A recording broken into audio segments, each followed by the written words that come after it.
성경의 기적들 33번째 시간인데요. 이 본문에 있는 이야기들은 주일학교에서도 자주 이렇게 아이들에게도 들려주는 그러한 이야기입니다. 아론에게는 네 아들이 있었는데 먼저 이들은 규례에 따라서 이제 성년이 되어서 아론의 핏줄 그대로 이어받아서 이스라엘의 제 두 번째 제사장의 역할을 수행하는 그러한 직분을 받았죠.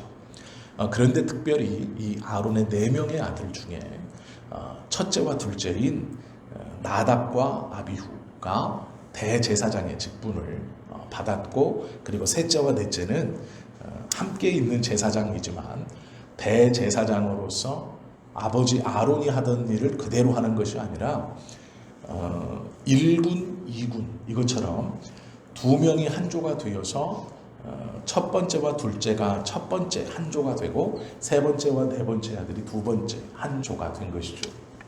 그러면서 아버지 아론이 하던 대제사장의 직무를 이제 수행하게 되었습니다. 그들이 직무를 수행할 때 여러 가지 어려움이나 부족함이 있었던 것이 아니고 그들이 작년까지 온전히 합당하게 잘 성장해서 하나님 앞에 특별히 지성소 안에 있는 성소의 제일 안까지 들어가 법궤 안에 기물들을 청소하고 또 그것들을 분향하고 특별히 그 제일 안쪽에 있는 지성소 안을 관리하는 그러한 대제사장의 직분을 받은 것이죠. 그런데 이 본문에 보시면 짧게 나답과 아비후는 시내 광야에서 여호와 앞에 다른 불을 들이다가 이렇게 말씀하고 있습니다.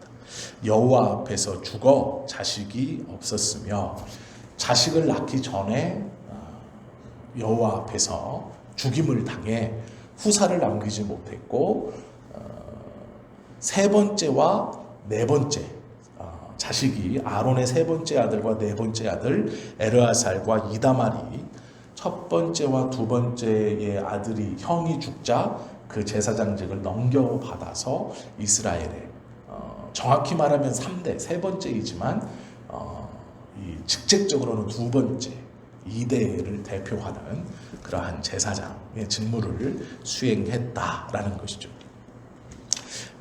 이 민수기를 가만히 보시면 그 앞에 이 지파별로 이 민수기 2장은 하나님께서 이 진을 행군하실 때 이 진의 대열 그것에 대해서 설명을 해주신 거예요. 그리고 그 대열에 있는 지파별로 인구수가 대략 몇 명인가 그것을 다 이렇게 동서남북을 다 해주시고 그 다음에 성막 안에서 이 하나님께서 임재의 상징이라고 말하는 그곳에서 일하는 대제사장 그것에 대해 이제 마지막으로 딱 정의해 주시고 그 다음에 이제 대제사장을 돕는 이 제사장들을 돕는 레위 사람들에 대해서 설명을 쭉 해주십니다. 그런 일인데 그 중에 두 사람의 이름이 짧게 등장했다가 죽었더라 이렇게 하고 이제 사라지는 그러한 이야기이죠. 아답과 아비후는 제사장의 향로를 가져다가 하나님께서 명하지 않은 불을 붙였다 이렇게 표현하고 있어요. 성경에서는 다른 불이라고 말하는데요. 이 다른 불이라는 게 좀 중요합니다. 지성소 안에 가면 촛대가 있고 그 촛대의 옆에 떡이 놓여져 있는 떡상이 있습니다. 이스라엘에게서 떡이라는 것은 먹고 사는 것을 상징하는 게 아니고요. 이 이스라엘에게서 떡은 음식을 상징하는 게 아니고 이스라엘에게서 떡은 권위를 상징합니다. 그래서 선지자가 꿈을 꿀 때 큰 떡덩이가 굴러 들어와서 적군을 확 쓸어버렸습니다. 이런 말들을 해요.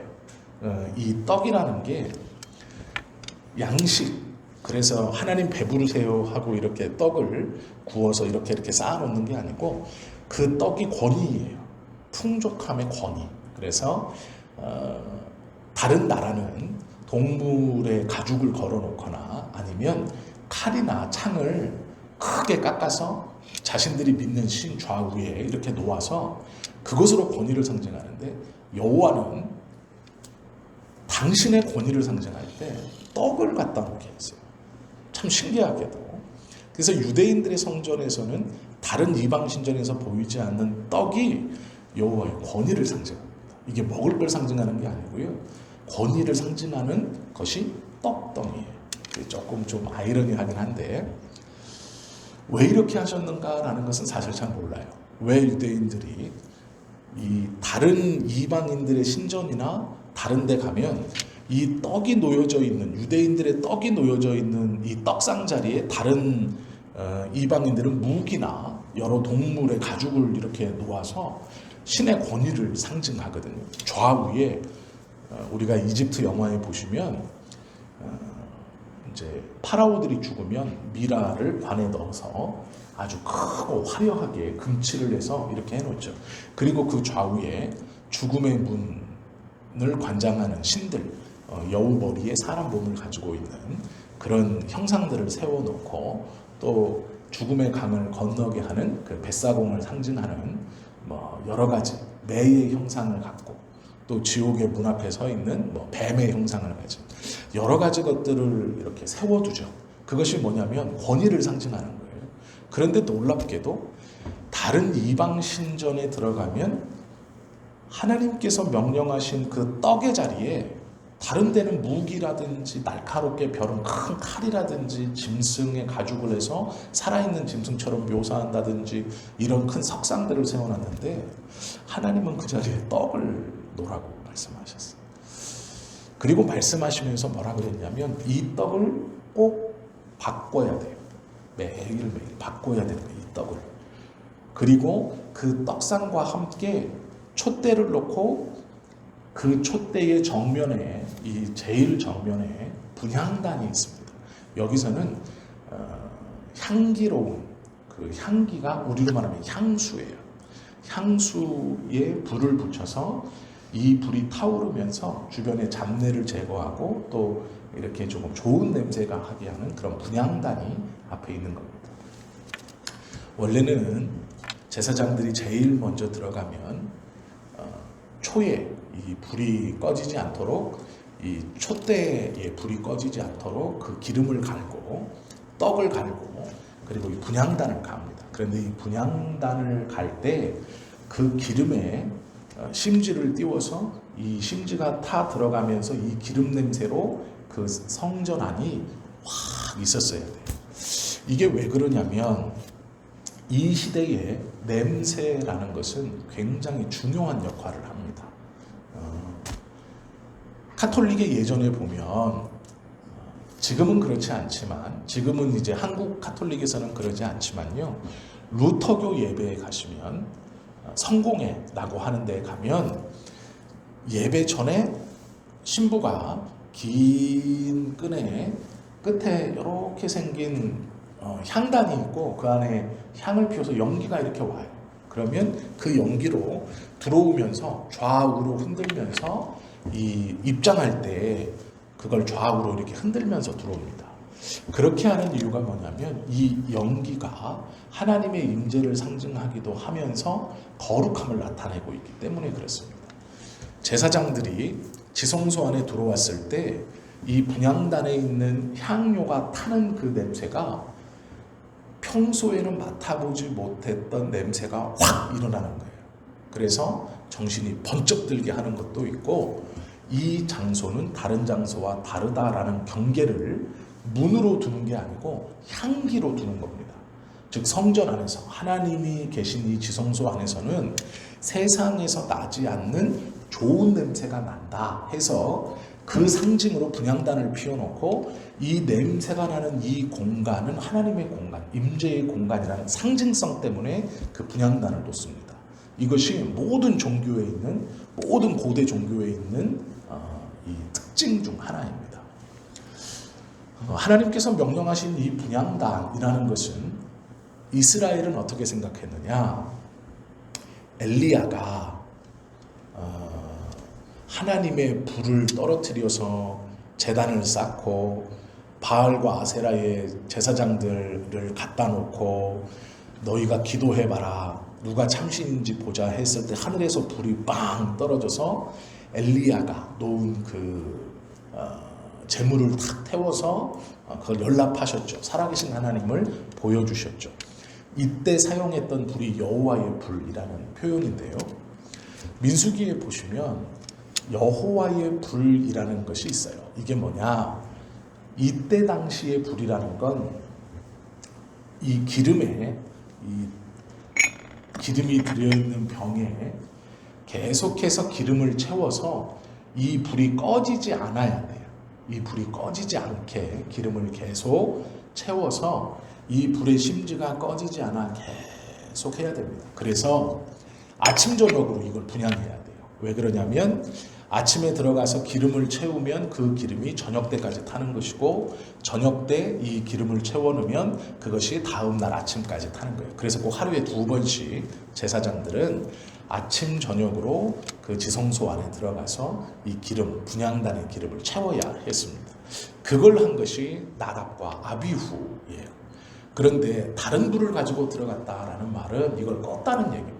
즉 제 시간에 기름을 채우지 못했다 이런 얘기예요. 이 말은 아침 저녁 원래 정해진 시간에 분향한 것이 아니라 그것을 잊어버리고 한번 건너 뛴 거죠. 그리고 불이 꺼졌어요. 들어가 보면. 그래서 자기들이 그 안에는 불을 붙일 수 있는 도구가 따로 없으니 밖에서 불을 붙여서 분향단에 불 붙이고 촛대에 불 붙이고 하려고 했다라는 의미예요. 그래서 여호와의 불을 꺼뜨리고 다른 불을 가지고 왔다 이런 말인데요.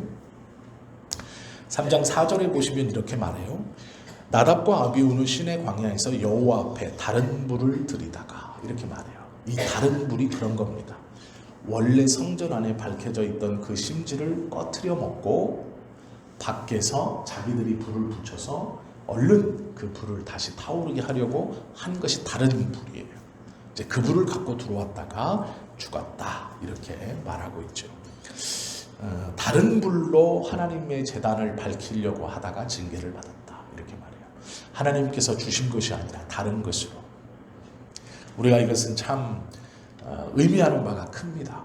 다른 불이라는 것은 겉모양은 똑같은 불이에요. 사람들이 관심을 갖고 있고 하나님 앞에 나아갈 만한 볼 만한 어떤 것. 그러나 하나님이 허락하시고 원하신 것이 아니라 자기가 하나님이 주시고 허락하시고 하나님이 원하시는 그것이 아닌 자기의 편함과 자기의 어떠함의 것을 가지고 하나님께 나아가는 것, 이것을 다른 불이라고 민수기는 특별히 얘기해요. 이것에 대한 상징은 참 많이 있습니다. 해석도 많이 있어요. 그런데 제일 중요한 게 있습니다. 그것이 무엇이냐면 설교자들이 성도들의 관심이 있다고 해서 예배 시간에 세미나를 하거나 아니면 세상의 지혜를 알려주거나 정치 이야기를 한다거나 이런 것은 대표적인 다른 불이라고 보시면 돼요. 또 성도들이 자신들이 원하는 예배의 어떤 형태를 계속해서 원한다라는 것도 다른 불이에요. 2000년대에 넘어오기 전까지 아마 다 들어보셨을 건데 구도자 예배라는 말이 있었고 이런 교회에 처음 오는 사람들이 거부감을 갖지 않도록 예배가 이렇게 좀 세상의 그런 것과 같아야 된다. 그래서 예배 순서를 간소화시키고 이런 적이 있었습니다. 그래서 미국에서 시작된 이 구도자 예배, 믿음이 없는 사람들을 위해서 예배를 엽니다. 그래서 아무나 오십시오 라고 말하면서 사람들에게 친밀하게 예배 때 드라마도 하고 막 노래도 부르고 오페라도 하고 연극도 하고 그리고 이 강대상을 꾸미는데 엄청난 돈을 쓰고 이렇게 했던 게 있어요. 굉장히 화려하게 클럽보다 더 화려한 예배, 더 웅장한 오페라와 같은 예배들을 했습니다. 이걸 우리나라에 와서는 외국에서는 구도자 예배라고 했고 우리나라에 와서는 열린 예배라고 했어요. 그래서 처음 교회에 오는 사람들을 위해서 예배의 형식을 과감히 버리고 이제 자유롭게 예배를 드려서 목회자가 이제 앉아서 대담하듯이 사회자가 한 명 있고 목사에게 궁금한 것을 질문하고 답하는 그것이 예배다 이렇게 말했던 그런 것이 2000년 전까지 우리나라에서도 굉장히 유행했습니다. 특별히 조금 규모가 있는 교회는 이 열린 예배라고 해가지고 굉장히 많은 변화들을 예배에서 시도했어요. 그런데 지금 아무도 그 얘기를 하지 않습니다. 20년이 안 지났는데 그 얘기를 안 해요. 왜 그럴까요? 예배가 아니거든요. 그건 사람들의 필요를 위해서 하나님 앞에 예배하는 순서를 바꾼다. 그건 비진리이기 때문에 괜찮습니다. 그렇게 타협하다가 진리까지 타협한 거예요. 그래서 지금은 아무도 그 예배를 얘기하지 않아요. 엄밀히 말하면 영어 예배도 마찬가지입니다. 한때 우리나라에서 굉장히 유행했던 게 영어 예배예요. 그래서 좀 규모 있는 교회는 너도 나도 영어 예배를 했어요. 그런데 문제가 있습니다. 왜 그러냐면 영어 예배를 하면 외국인들이 앉아있는 게 아니라 중고생들이 앉아있어요. 영어 예배를 왜 한 걸까요? 중고생들한테 영어로 예배를 설교를 듣고 찬송을 부르고 하는 거예요. 그러면 모국어가 한국어인 애들이 학교나 학원에서 영어를 배우고 교회에 와서 영어로 예배 드리는 게 예배일까요? 아니죠. 그 영어 수업이에요. 한때 큰 교회나 좀 규모가 있는 교회에선 막 영어 예배를 선전했어요. 우리 교회는 영어 예배가 있습니다. 지금은 안 해요. 왜 그럴까요? 예배가 아니기 때문에. 20년도 못 돼서 그건 예배가 아니다라는 부작용들을 다 알았어요. 그래서는 믿음의 변화가 일어나지 않고 영혼이 변하지 않고 않는 거예요. 그냥 영어 수업이에요. 그걸 예배라는 이름으로 붙여서 드린 것뿐이죠. 그래서 잠실에 가면 큰 교회들이 한때 이 찬양 인도자를 모집할 때 외국인들을 막 데려다 썼어요. 우리나라의 유명한, 아마 지금은 이분도 은퇴하셨겠지만 스캇 브라이너라는 굉장히 유명한 CCM 사역자가 있었어요. 우리나라에서는 굉장히 유명한데 미국에서는 이분이 18년, 20년을 그 교회에 소속돼서 메인 예배 찬송인들 했어요. 영어로. 그런데 놀라운 건 부인이 한국인입니다. 그런데 이분이 18년 동안 한국 교회에서 찬양 인도를 했는데 한국어를 한마디도 못해요. 왜 그런 줄 아세요? 한국을 무시하는 거예요. 저는 그렇게 생각했어요. 18년 동안 한국의 교회에서, 그 큰 교회에서 집도 주고 차도 주고 생활비를 다 대주고 애들 교육비를 대주고 이분을 청빙해서 미국에서 음반을 2-3개 낸 젊은 스캇을 데려와서 청년들을 모아다 놓고 영어로 잘생긴 백인이 금발머리가 기타 치면서 영어로 CCM송을 부르니까 젊은이들이 열광했어요. 그래서 그 사람을 비싼 돈 주고 데려와서 18년간 있었는데 이 사람이 한국어를 한마디를 못합니다.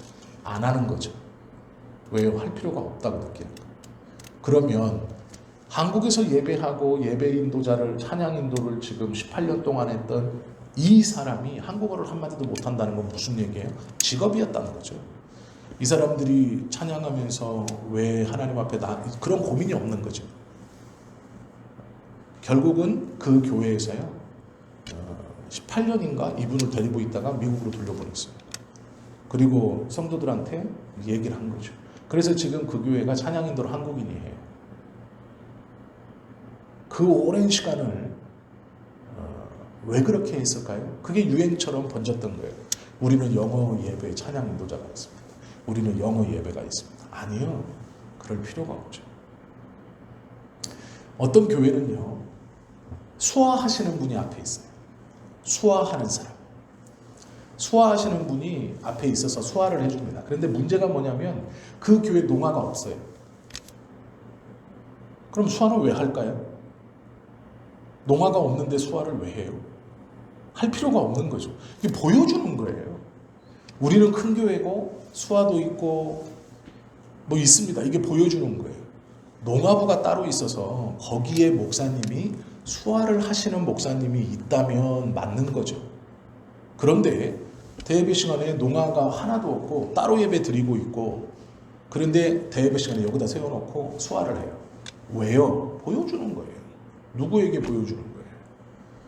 이건 심각한 문제입니다. 그것들을 다 걷어내야 돼요. 예배는 하나님께 드리는 거기 때문에 조금 우리가 불편해도 돼요. 그런데 문제는 우리가 예배를 누구한테 드리냐를 잊어버리면 안 되죠. 오늘 이 다른 불이란 얘기는 여러 가지로 해석할 수 있지만 예배나 우리의 신앙에서 그러한 것들을 주의하게 하시는 그러한 본문이죠.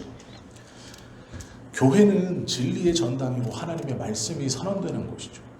이곳에서 다른 이야기를 할 필요는 없습니다. 아론의 두 아들인 나답과 아비후, 민수기 16장 46절에 보시면 이런 말씀이 있어요.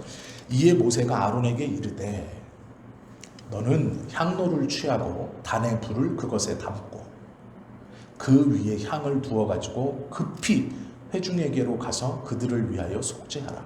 여호와께서 진노하셨으므로 연병이 시작되었느니라. 이게 무슨 말이냐면 오직 향로, 즉 지성소 안에 들어가서 향로에 불을 옮겨 담을 수 있는 사람은 대제사장뿐이에요. 즉 아론이 살아있는 동안에는 아론 한 명이에요. 그런데 놀랍게도 이 나답과 아비후는요, 아버지가 해야 되는 일을 자기가 했어요. 하려고 했어요. 즉 제사장에 임명되었는데 대제사장인 아버지가 해야 되는 일들을 하려고 했다는 거예요. 너나 나나 똑같이 이렇게 간 거예요. 나도 제사장이니까 아버지 대제사장이 하는 일을 나도 할 수 있다라고 생각한 거예요. 이것이 이들이 죽임을 맞는 그러한 일이죠. 이 16장에 보시면 이 연병이 돌았을 때 이들에게는 제사장이 또 있었어요. 그게 누구냐면 셋째와 넷째 아르아살과 이다말이에요. 이들에게는, 왜냐하면 3장에 보시면 4명이 제사장으로 임명되거든요. 아론의 아들 넷 전체가 다 제사장이 돼요. 그런데 문제가 둘이 죽고 둘이 남았습니다. 그래서 이 둘이 제사장의 임무를 수행한다라고 3장에 기록하고 있어요. 그런데 16장에 가면 모세가 아론에게 명합니다. 뭐라고 말하냐? 아론에게 너는 향로를 취하여 단수로 딱 집어요. 제사장들은 어서, 이스라엘 백성이 남자만 200만입니다. 그러면 얼마나 많은 때예요. 지금 거기에 전염병이 돌았습니다. 하나님이 진노했어요. 이걸 가라앉히는 방법이 뭐냐면 분향단에서 빨리 그 불을 가져다가 이 연기를 진중에 빨리 뿌려야 돼요. 그러면 이렇게 명해야 되죠. 제사장들은 어서 빨리, 이렇게 말하는 게 맞죠. 그 진중이 남자만 200만인데 얼마나 넓어요. 그런데 누구에게 얘기해요? 아론 한 명한테 얘기해요. 왜요? 아무리 급박한 상황이라도 대제사장이 해야 되는 일인 거예요. 그 분향단에 불을 걷어내거나 그 불을 관리하는 거예요. 선후를 잊어버리면 안 됩니다. 지금 이게 200만이나 되고 전염병이 막 퍼지고 있으니까 제사장들은 속히 다 뛰어가서, 그러면 아론과 셋째와 넷째죠, 다 뛰어가서 분향단에 빨리 옮겨가지고 너는 동쪽, 너는 남쪽, 너는 서쪽으로 가서 빨리 흔들어라, 이렇게 말하지 않는다는 거예요. 16장에 보면 분명히 제사장이 있음에도 불구하고 대제사장격인 아론에게 명령해요. 너는 빨리 분향단을 가지고 성전 안으로 들어가서 그곳에서 그걸 옮겨 담아 이스라엘의 진중으로 행하라. 여호와께서 분노하사 연병이 번지고 있다. 이렇게 말해요. 한 명에게. 해야 할 것을 하게 하신 하나님, 우리가 해야 할 것은 우리가 해야 하고 내게 맡겨진 일은 내가 해야 되는 거예요. 누구도 대신할 수 없고, 그것이 아무리 급하다 하여도 내가 또 누구의 일을 대신할 수도 없다라는 것이죠. 분향 제사의 시간은 아침과 저녁입니다. 그런데 다른 불을 갖고 들어갔다는 건 꺼졌다는 얘기예요. 그러면 지키지도 않았어요. 시간을 지키지도 않았다라는 거예요. 그 임의대로 예배 드린다라고 생각하는 거예요. 내 편한 시간에 임의대로 제사 드린다라고 말하는 거죠. 출애굽기 30장 7절 8절 말씀을 좀 한번 찾아볼까요? 참고가 되는 말씀이기 때문에 출애굽기 30장 7절 8절 말씀 제가 읽어드릴게요. 이런 말씀이 있어요. 아론이 아침마다 그 위에 향기로운 향을 사르되 등불을 손질할 때에 살을 찌며 또 저녁 때 등불을 켤 때에 살을 찌니 이 향은 너희가 대대로 여호와 앞에 끊지 못할지며 이렇게 말해요. 이게 무슨 얘기냐면 아침과 저녁에 이 불을 살피고 이 불에 기름을 채우고 하루에 2번 꼭 이것을 누가 하고 있어요? 아론이 하고 있는 거예요. 그러니까 아침 저녁으로 해야 되는 거예요. 근데 문제는 뭐냐면 아론이 안 하는 거예요. 어느 순간부터. 그리고 2 아들들이 하는데 2 아들들은 이것을 하찮게 생각했어요. 그래서 그 시간도 지키지 않아 불이 꺼졌습니다. 자기 임의대로 변경했다라는 것이죠. 그리고 더 큰 문제가 있어요. 8절 9절에 보면 우리가 읽진 않았지만 민수기 3장 8절 9절에 보면 8절 9절은 이렇게 말하죠. 곧 회막의 모든 기구를 맡아 지키며 온 회중에 8절 9절 곧 회막의 모든 기구를 맡아 지키며 이스라엘 자손의 직무를 위하여 성막에서 심호할지니 너는 레위인을 아론과 그의 아들들에게 맡기라. 그들은 이스라엘 자손 중에서 아론에게 온전히 맡겨진 자들이니라. 10절 너는 아론과 그의 아들들을 세워 제사장 직무를 행하게 하라. 외인이 가까이 하면 죽임을 당할 것이니라. 아론하고 아들들하고 지금 구별하여 세워서 그 밑에 누굴 뒀냐면 레위인을 뒀어요. 레위인은 이 성막을 옮기고 설치하고 하는 아론과 아들들을 돕는 자들로 세웠어요. 그런데 문제는 이 돕는 자들의 우두머리인 아론과 그의 아들들 중에 이 아들들이 에스겔서에 보면 이런 말이 있어요. 에스겔 44장에 보면 아무 제사장이든지 안뜰에 들어갈 때 이 안뜰이라는 건 이 성소에서요 이방인의 뜰이 가장 바깥쪽에 있고 그 다음에 여인의 뜰이 있고 유대인 남성이 들어가는 뜰이 있어요. 그리고 여기까지만 일반인이 들어가고요.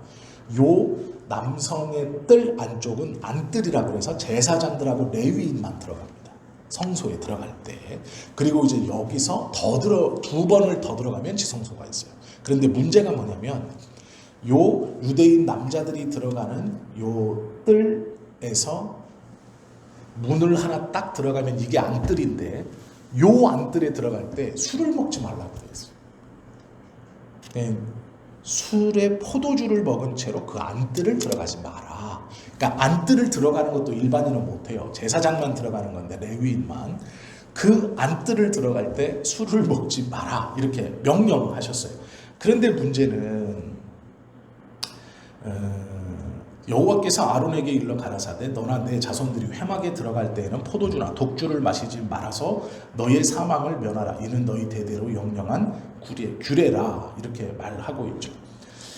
사도 바울도 술 취하지 말라고 계속해서 권면합니다. 이게 이제 구약에서 표현과 신약에서의 표현이 좀 다른 건데요. 이걸 잘 연관을 시키셔야 되는데 무슨 말이냐면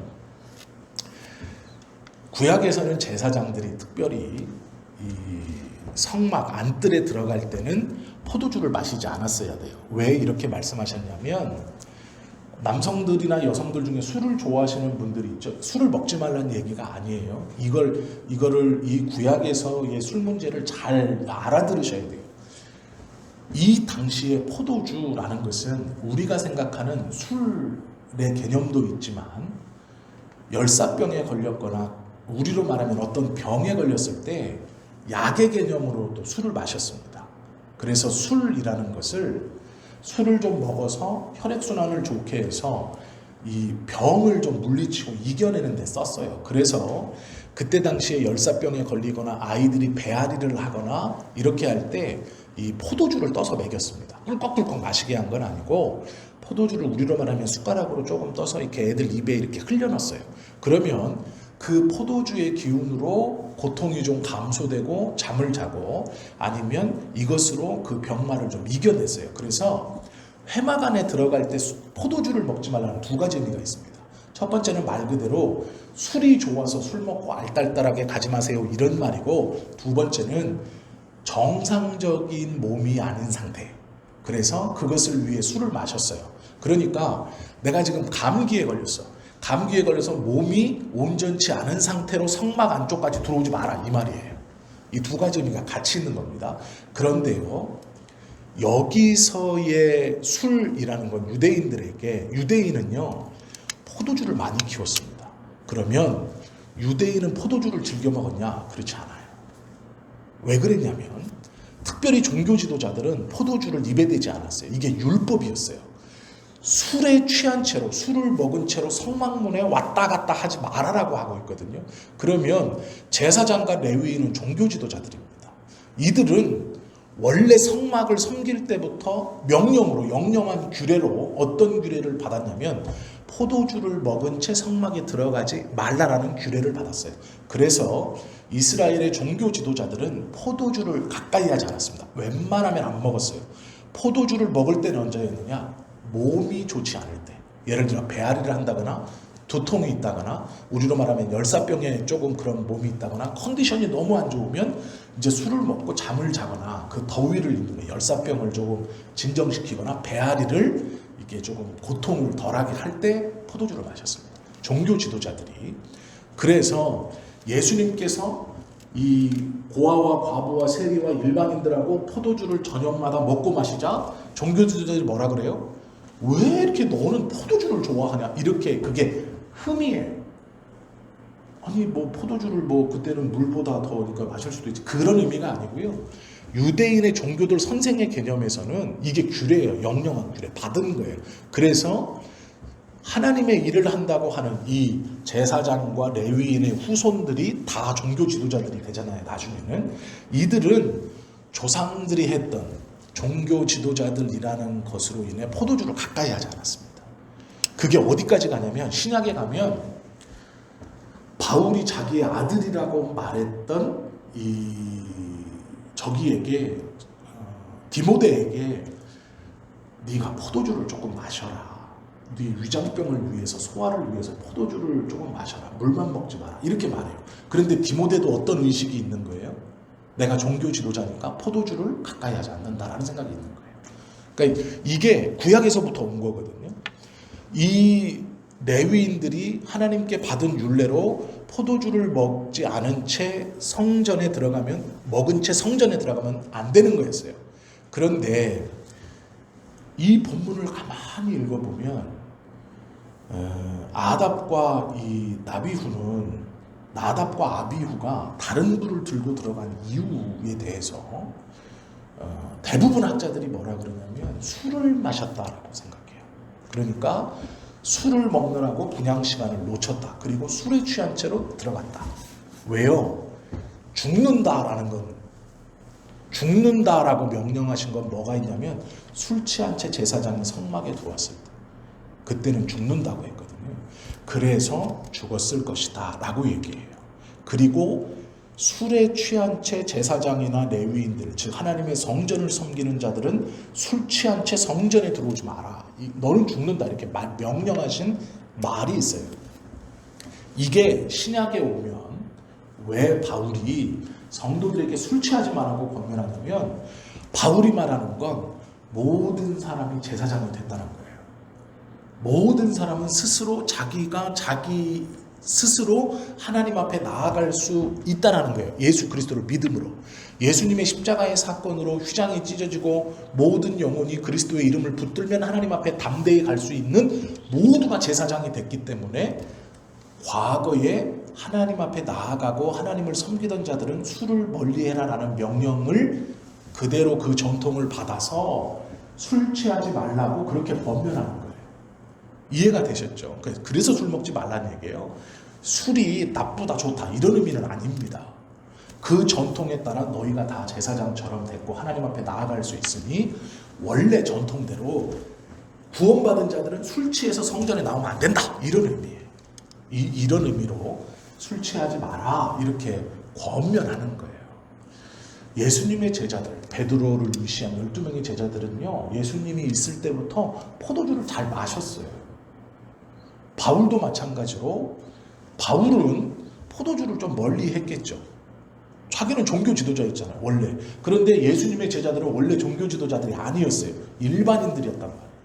그리고 이스라엘이 포도를 많이 재배하고 포도주를 많이 키운 것은 양털을 깎고 양고기나 양털만으로는 생활할 수 없기 때문에 이 포도주를 담아서 수출을 많이 했어요, 주변에. 그래서 이 포도주가 굉장히 비싼 고가의 식품입니다. 고대에 가면요, 도시가 왜 생겼느냐, 술 때문에 생겼다는 말도 있어요. 술을 저장하고 술을 먹기 위해서 울타리를 싸고 사람들이 모여 살았다, 이런 말도 있어요. 술을 먹으면 내가 나를 지킬 수 없잖아요. 그래서 술을 먹고 자기를 지켜줄 사람들이 모여 살았다, 그래서 도시가 형성됐다, 이런 말도 할 정도예요. 이 술이 안 좋아하시는 분들한테는 아무것도 아니지만 고대에서부터 이 술이라는 것은요, 신을 만날 수 있는 좋은 도구였고 사람들에게 만족감을 주고 포만감을 줄 수 있는 대표적인 음식 중 하나였어요. 그래서 이 포도주가, 질 좋은 포도주는 굉장히 고가입니다. 그래서 이 포도주를 마음껏 마신다는 것은 굉장히 큰 특권이었어요. 우리가 영화에 보시면 포도주에 막 목욕하고 이러잖아요. 이것은 먹을 것도 귀한데 그걸 몸에 바른다, 이거 자기 부를 과시하는 행위 중에 하나였습니다. 그리고 포도 그 즙을 이렇게 내서 나는 그 포도주를, 아주 비싼 포도주를 옷 끝에다가 살짝 적셔서 몸에서 이 포도주 냄새가 하게 하는 것이 향수의 일종으로 사용되기도 했어요.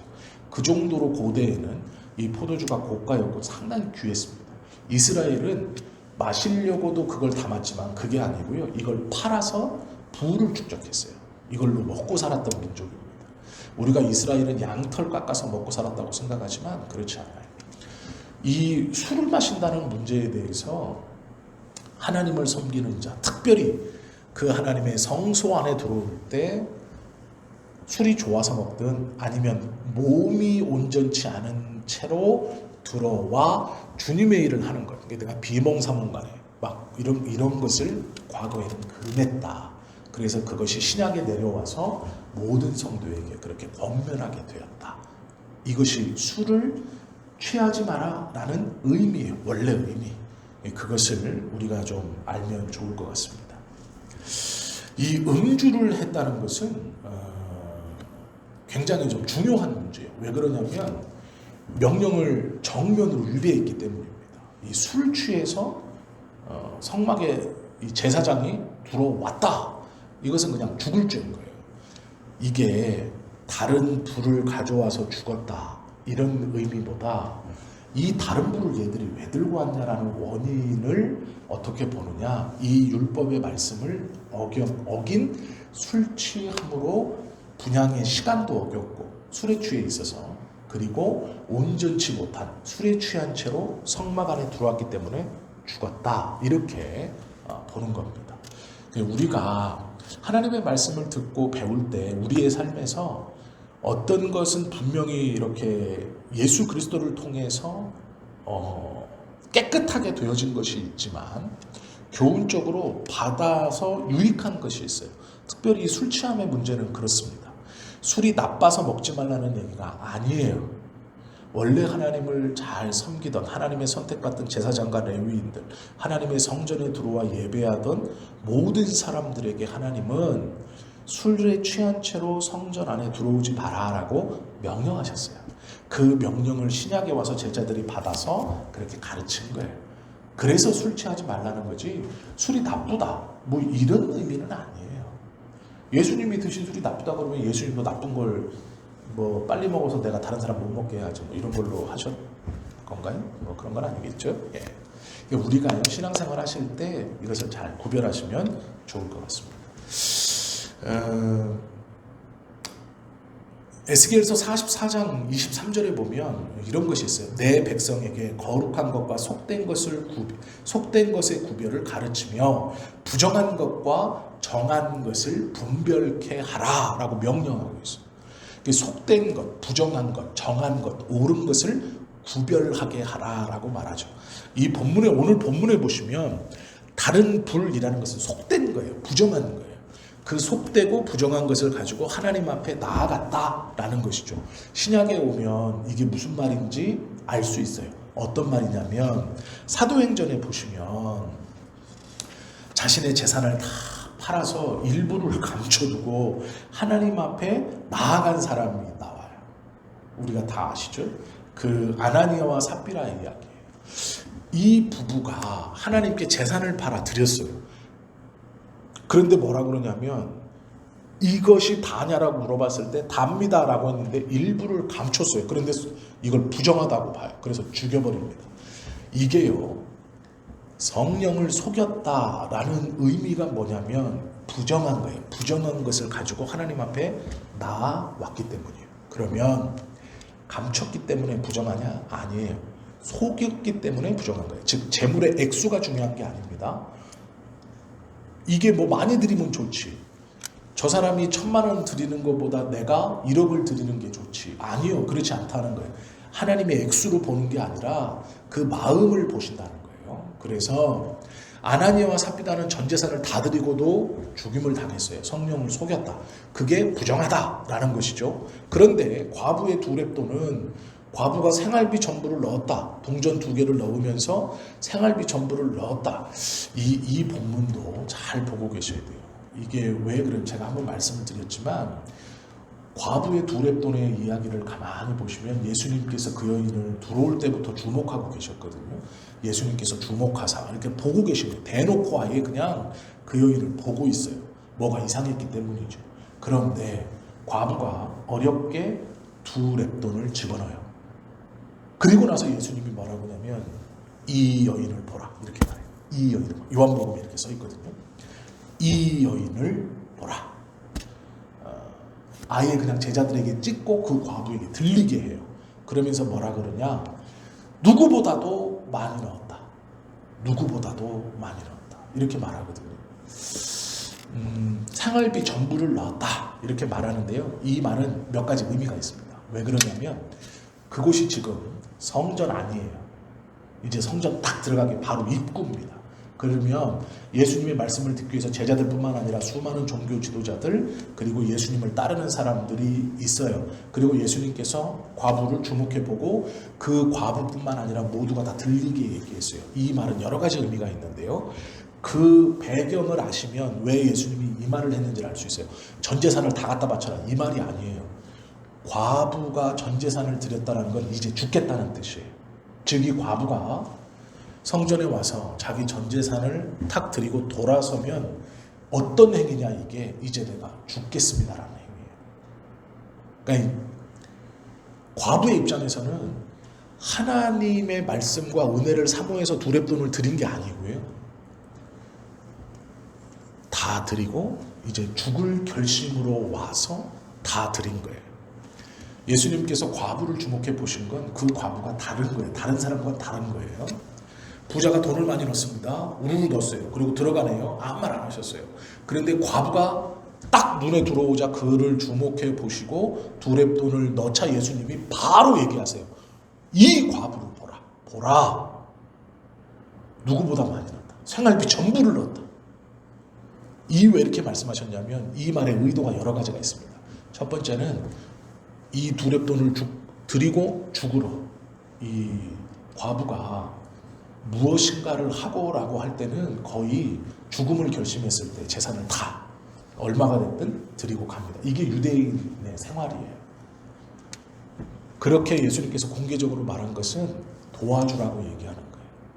저 과부가 두 렙돈 넣고 이제 죽으러 가는데 너희 내 말을 듣고 있는 너희 믿음을 가지고 있는 너희들 쫓아가서 빨리 살려라 이런 말이에요. 도와주어라 이런 의미예요. 그리고 그 과부에게도 네가 하나님 앞에 저 부자보다 많이 넣었으므로 안 죽어도 된다라는 말이고 그 말을 듣고 있던 사람들에게는 저 과부를 빨리 도와라 이런 거예요.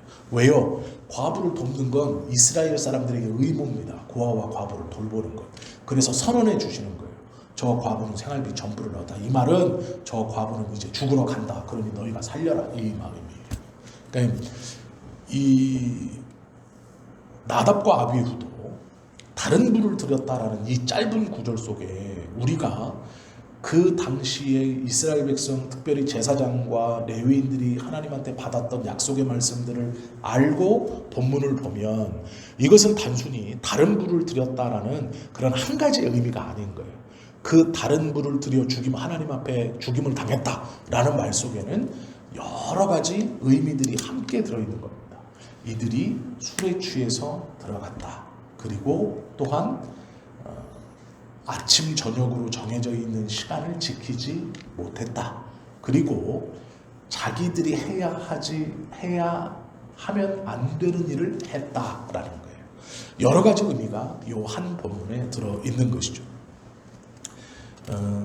우리가 신앙생활을 하면서 하나님께서 원하시는 대로, 하나님이 기뻐하시는 대로 하나님께서 우리에게 신앙이라는 것 안에서 인도해 주시는 길이 있어요. 그 길이 아니라 내가 어떻다고 저떻다고 가는 길이 하나님께서 기뻐하는 길이 아니다. 하나님께서 기뻐하는 예배도 아니고 하나님께서 기뻐하는 어떤 기도도 아닐 수 있다라는 것을 기억하셔야 됩니다. 신앙생활은 하나님의 말씀을 붙들고 사는 우리의 자세를 말하는 거예요. 어떻게 해야 되는가? 하나님의 말씀대로 해야 하는 것이죠. 오늘 이 짧은 말씀을 통해서 충분히 이 말씀이 우리에게 설명되지 못했을 수 있어요. 그러나 이 짧은 말씀들을 묵상하시면서 이 민수기를 1장부터 쭉 읽어오시면 이 이야기가 왜 이렇게 짧게 들어가 있는지를 이해를 할 수 있게 됩니다. 그리고 이 짧은 이야기 속에서 우리에게 원하시는 하나님의 음성, 또 내가 돌아봐야 하는 신앙의 모습들이 분명히 있다라는 것을 꼭 기억하시는 저와 여러분들 되실 수 있기를 예수님의 이름으로 축원합니다. 잠시 기도드리겠습니다.